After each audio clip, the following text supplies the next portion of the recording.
அனைவருக்கும் இனிய வணக்கம். இன்வெஸ்ட்மெண்ட் இன் தமிழ் சேனல் மூலமாக உங்களை வரவேற்பதில் மிக்க மகிழ்ச்சி.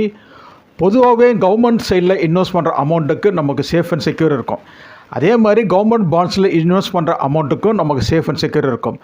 பட் ரீசெண்ட் டைம்ஸில் இந்த Andhra Pradesh power finance corporation லிமிடெடுக்கும் Telangana state power finance corporation லிமிடெடுக்கும் ஒரு மிகப்பெரிய டக் ஆஃப் வார் போயிட்டுருக்கு இந்த கவர்மெண்ட் பாண்டு சம்மந்தமாக. அதை பற்றி தான் இந்த வீடியோவில் பார்க்க போகிறோம். வாங்க நம்ம வீடியோக்குள்ளே போகலாம். பாண்டு இஷ்யூ பார்க்குறதுக்கு முன்னாடி ரெண்டு நிறுவனங்களை பற்றிய ஒரு சிறிய அறிமுகம். Andhra Pradesh power finance corporation limited incorporation செய்யப்பட்ட தேதி 12 ஜூலை 2000. இது ஆந்திர பிரதேஷ் கவர்மெண்ட்டுக்கு முற்றிலும் சொந்தமான ஒரு நிறுவனம் தான் இந்த Andhra Pradesh power finance corporation limited. இது ஆர்பிஐயில் ரிஜிஸ்டர் பண்ணப்பட்ட ஒரு நிறுவனம். இது ஒரு நான் பேங்கிங் ஃபினான்ஷியல் கம்பெனி, வங்கி அல்லாத நிதி நிறுவனத்தை சார்ந்த ஒரு நிறுவனம் தான் இந்த Andhra Pradesh power finance corporation limited. அடுத்தது Telangana state power finance corporation limited. இது இன்கார்பரேஷன் பண்ண தேதி 31 ஜூலை 2014. தெலுங்கானா கவர்மெண்ட்டோட முற்றிலும் சொந்தமான நிறுவனம் தான் இந்த Telangana state power finance corporation limited. இதுவும் ஆர்பிஐயில் ரிஜிஸ்டர் செய்யப்பட்டுள்ளது. இதுவும் ஒரு நான் பேங்கிங் ஃபினான்ஷியல் கம்பெனி, வங்கி அல்லாத நிதி நிறுவனத்தை சார்ந்தது தான் இந்த Telangana state power finance corporation limited. இந்த பாண்டு கடந்து வந்த பாதையை நம்ம சுருக்கமாக பார்த்தலாம். Andhra Pradesh power finance corporation limited incorporate பண்ண தேதி 12 July 2000. Most bonds were issued by APPFCL பார்க்கும்போது 2010 2012 இந்த காலகட்டத்தில் தான் அதிகப்படியான பாண்ட்ஸ் பப்ளிக்கு இஷ்யூ பண்ணாங்க. நீண்ட நாள் கோரிக்கைக்கு பிறகு ஆந்திர பிரதேஷ் ஸ்டேட்லேருந்து தெலுங்கானா ஸ்டேட் பைஃபர்கேட் பண்ணி அது 1 மார்ச் 2014 அன்று தெலுங்கானா ஸ்டேட் உதயமானது. APPFCL சொல்லக்கூடிய Andhra Pradesh power finance corporation limited bond maturity பார்க்கும்போது அது ஜூன் 2024. கூப்பன் ரேட்டு பார்க்கும்போது அது 9.64% இருக்குது, 9.64%. அட்ராக்டிவான கூப்பன் ரேட் இருக்கிறதுனால தான் மெஜாரிட்டி ஆஃப் இன்வெஸ்டர்ஸ் இதில் நிறைய இன்வெஸ்ட் பண்ணியிருக்காங்க. பர்டிகுலர்லி சீனியர் சிட்டிசன் இதில் நிறைய இன்வெஸ்ட் பண்ணியிருக்காங்க. ஸ்ட்ரக்சர் ஆஃப் பாண்டினோட அடிப்படைன்னு பார்க்கும்போது investor buy the bonds, investors bond buy பண்ணுறாங்க. அதுக்கு APPFCL interest amount plus principal amount at the time of maturity போது அவங்க பே பண்ணணும். ஒருவேளை ஷார்ட் ஃபால் அவங்க டிஃபால்ட் ஆகிட்டாங்கன்னா Andhra Pradesh government guarantees the payment. Andhra Pradesh government சொல்லியிருக்காங்க அந்த பேமெண்ட்டுக்கு நாங்கள் கேரண்டி கொடுக்குறேன்னு சொல்லியிருக்காங்க. இதன் அடிப்படையில் தான் மெஜாரிட்டி ஆஃப் இன்வெஸ்டர்ஸ்லாம் இந்த பாண்டில் இன்வெஸ்ட் பண்ணியிருக்காங்க, பர்டிகுலர்லி சீனியர் சிட்டிசன்ஸ்.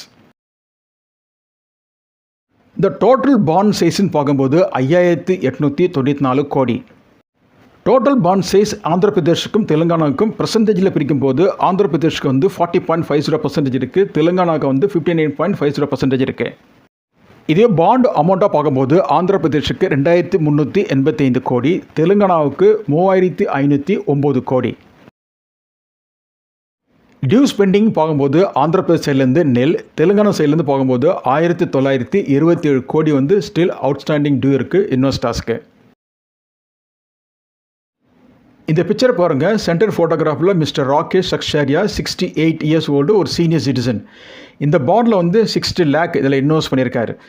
இது வரைக்கும் அவருக்கு பேமெண்ட் எதுவும் வரல, இன்ட்ரெஸ்ட்டும் வரல, பிரின்சிபல் அமௌண்ட்டும் வரல.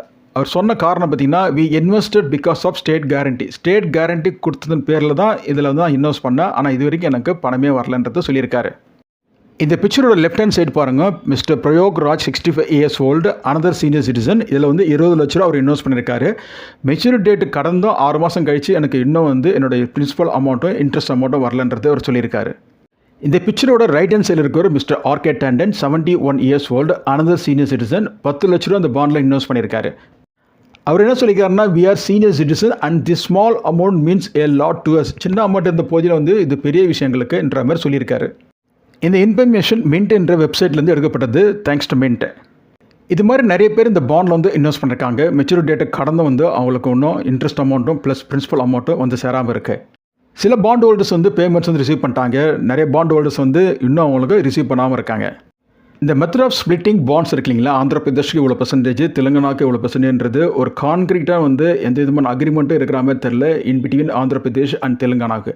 அதுவும் ஒரு காரணம் தான் இந்த பாண்ட் மெச்சூர் ஆகி இன்னும் இன்வெஸ்டர்ஸுக்கு பே பண்ணாமல் இருக்காங்க. APPFCL சொல்கிறாங்க எல்லா டியூஸ் எங்கள் சைடில் நாங்கள் கிளியர் பண்ணியாச்சு, தெலுங்கானா கவர்மெண்ட் தான் அதை பே பண்ணணுன்றது மாதிரி அவங்க சொல்லியிருக்காங்க.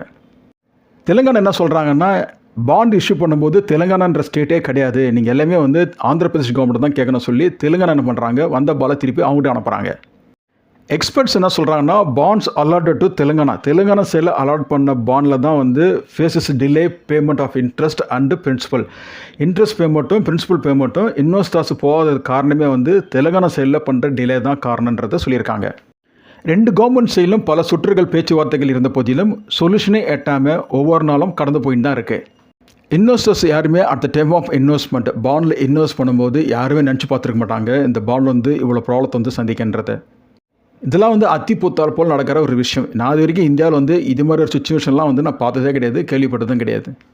பொதுவான கருத்து உங்களுக்கு சொல்கிறேன். நான் பேங்கிங் ஃபினான்ஷியல் கம்பெனி NBFC சொல்லக்கூடிய வங்கி அல்லாத நிதி நிறுவனத்தில் நீங்கள் இன்வெஸ்ட் பண்ணும்போது அதிகப்படியான எச்சரிக்கை தேவை. இந்த இஷ்யூ விட்டுருங்க, இது தேவையில்லை. பொதுவாக சொல்கிறேன் உங்களுக்கு, ஃபிக்ஸ்ட் டெபாசிட்டில் இன்வெஸ்ட் பண்ணுறீங்களா, இது மாதிரி நான் பேங்கிங் ஃபினான்ஷியல் கம்பெனியில் அந்த ஃபிக்ஸ்ட் டெபாசிட்டில் இன்வெஸ்ட் பண்ணும்போது அதிகப்படியான எச்சரிக்கை தேவை.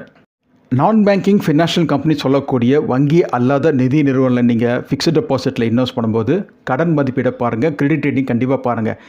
எவ்ரி இயர் வந்து கிரெடிட் ரேட்டிங் வந்து மாறிக்கிட்டே இருக்கும். அதனால் வந்து நீங்கள் இன்வெஸ்ட் பண்ணுறதுக்கு முன்னாடி கிரெடிட் ரேட்டிங் பார்த்துட்டு அதுக்கப்புறம் நீங்கள் ஃபிக்ஸ்ட் டெபாசிட்டில் இன்வெஸ்ட் பண்ணுங்கள்.